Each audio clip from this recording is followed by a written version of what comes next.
Hey, movers and shakers, it's Jamie Batts, your director. I wanted to talk to you about one of my most favorite things in the whole world, and that is goal setting. The reason why I love goal setting is because I love checking those goals off and achieving them and dreaming bigger and thinking bigger.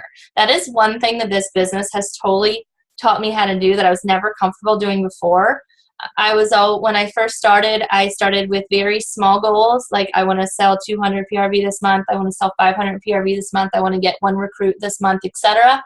And being able to check those off and say, why am I selling myself short by only saying one recruit every month? I need to reach higher and aim higher if I really want to grow my business. So let me talk to you about some of the things that I do when I make goals. And since we're gearing up for a brand new year, this is the perfect time to dream big, and think about exactly where you want to be this time next year.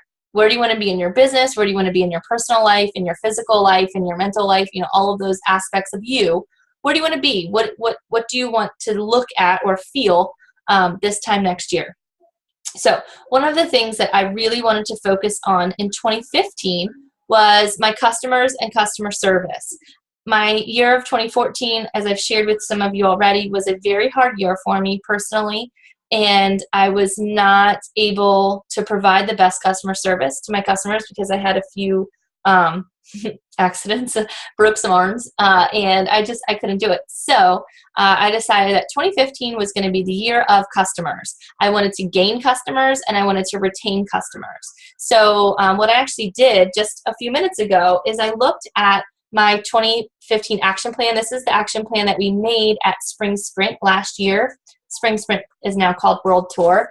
And some of the things that I wrote down were to come up with a referral program and to do fun mail for my customers. And I look back and I actually did that. I created a referral program. I created and I do send out fun mail to my newsletter readers, which I shared with you guys already. So some of those little snippets that I took away from Spring Sprint last year, I did implement this year, and I think it improved my customer service. So why did I pick a word? I picked a word because, as you all know, we're all busy. And so when you sit down and you're like, okay, well, I need to enter this order in and I need to write thank you cards and I want to do postcards or I want to send an email or whatever, you prioritize by how those tasks fit with your word. So my word was customer service, and so I would think about which one of these is getting me closer to that ideal customer service. So I would do that task first. And I slowly, over the year, saw an increase in my sales, an increase in the number of parties I was doing, as well as my recruiting went up because I was working on my customer service. So, and I think because I was focused on one term or one ideal, one concept, it kept me from being like squirrel, over here, over there. It kept me focused on one specific thing. My word for 2016, I actually have two. Serve, meaning serve my customers, continue to do that, and serve my team, and kindness. I really want to try to use my business more philanthropically, that's a word, through fundraising, as well as by giving more gifts, more Scentsy gifts away, giving more to my customers in terms of thank you gifts and hostess gifts and things like that. I want to do that because I saw such a boost in my business from a little bit of extra customer service I did this year. I think putting some extra kindness and love into it will go a long way.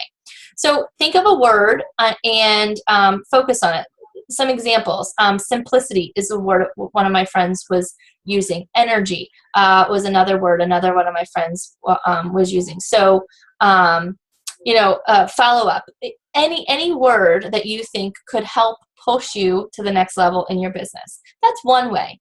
I also like specific goals, goals that are specific and measurable. So you can't just say, for instance, I want to lose 15 pounds. Yeah, we can sit around and want as much as we want, but how are we going to do that? We're going to lose 15 pounds by exercising and eating more healthy foods, right?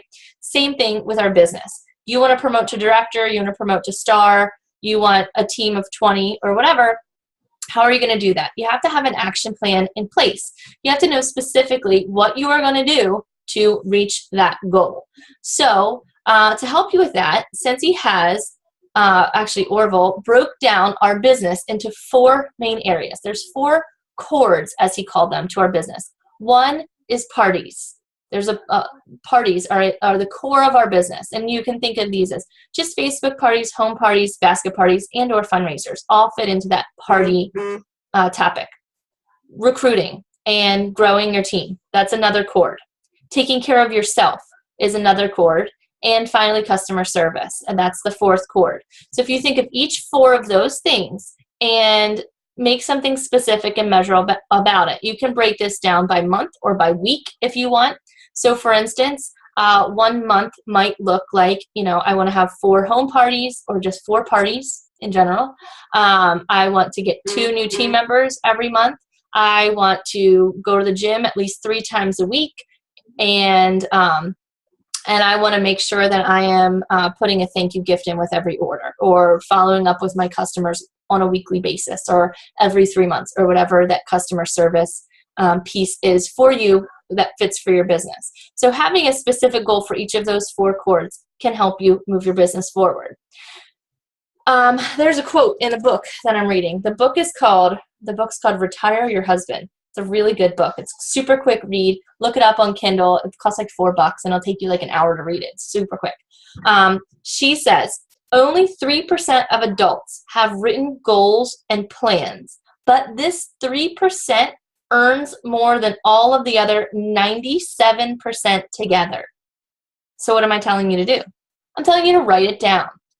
There are, I actually write mine down in 3 places because I'm crazy like that. So one, I have my Scentsy notebook, which is not very fancy. It's literally just one of those cheap notebooks from Target. But in it, I have like notes from all of my Scentsy meetings, any training calls I listen to, etc. I take notes in this notebook. And so it's just in order from like my early trainings here and then all the way back. I think my list of 100 and everything is in this binder, or this folder.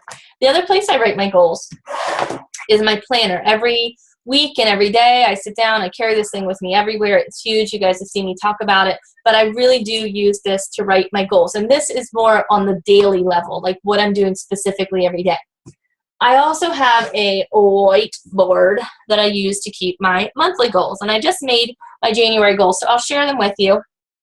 And again, this is for me where my business is. Where your business is, this might not be enough, or this might be too much. Everyone's business is different. My goals were different a year ago.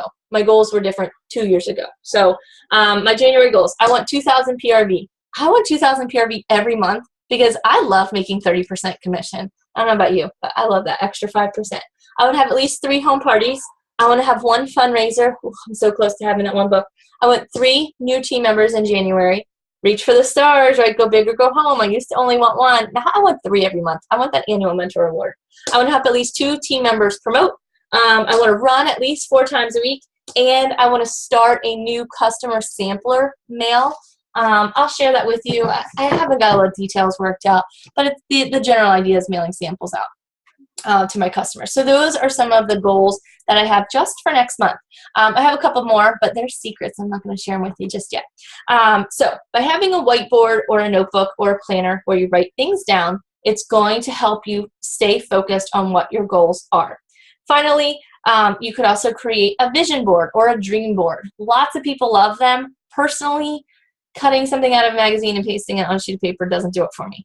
A lot of people love the vision of looking up at that dream house or that dream car or those words and using them for inspiration. I get it. I understand how it works for some people. It's just not my cup of tea. I like just writing it down so I can cross it right off.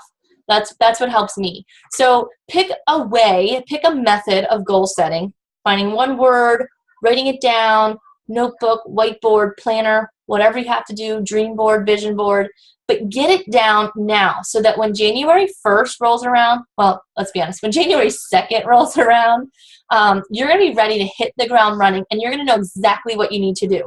Once a week, you want to contact 20 people. You want to hand out 10 samples a week. You want to hand out 2 possibility packets a week. Whatever it is, be specific about it and follow up. Have it ready. Some of my other goals from last year that I had written down were to hand out 20 samples a month. Check. to hand out 5 possibility packets a month. Most of the months I did that. I'll be honest, I didn't do that every month. And to have hostess packets ready to go so that when someone says they want to host a party, I can just grab them. I have them, they're right there on the shelf, hostess packets. I can just grab them, mail them out, boom, they're already ready to go. So those were some of the little goals that I had for myself last year. Write them down, report back to me. Let's all help hold each other accountable, and hopefully some of the little secrets I have planned for you guys will help you with this also. Happy New Year, and love you guys. Bye.